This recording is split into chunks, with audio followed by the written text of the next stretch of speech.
మా ఊరు రోడ్డు ఎలా ఉందో ఒక్కసారి చూడండి. చూసారంటే దడుచుకొని ఇంకొకసారి ఈ రోడ్లో రాకూడదురా నాయనా అనిపిస్తుంది. అంత ఘోరంగా ఉంది. ప్రెజెంట్ ఉన్న ప్రభుత్వం కూడా అసలు పట్టించుకుంటున్నారో లేదో అసలు ఏం అర్థం కావడం లేదు.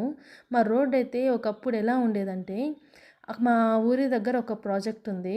ఆ ప్రాజెక్ట్ దగ్గరికి అంటే ఒక డ్రీమ్ లాగా అంత బ్యూటిఫుల్‌గా ఉంటుంది కాబట్టి ట్రావెలింగ్‌కి అవ్వచ్చు, విజిటింగ్ చేసేవాళ్ళు అవ్వచ్చు. చాలామంది విజిట్ చేసేవాళ్ళు.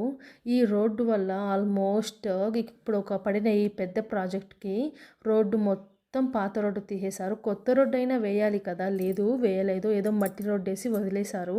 సో, ఇప్పుడున్న ప్రభుత్వమైనా పట్టించుకుంటుందేమో అని వెయిట్ చేస్తున్నాం. కానీ అస్సలు పట్టించుకోవడం లేదు. రావడం, చూడటం, వెళ్ళిపోవడము. ఒక్కసారయితే ఈ మట్టి రోడ్డు మీద ఒకసారి మన్ను వేపిచ్చారు. మన్ను వేపిస్తే ఏమవుతుంది? మళ్ళా వర్షాలొస్తే మళ్ళీ కదా కొట్టుకొని పోతుంది. అసలెందుకు అర్థం చేసుకోవడం లేదు? ముందుకు చూపిస్తా.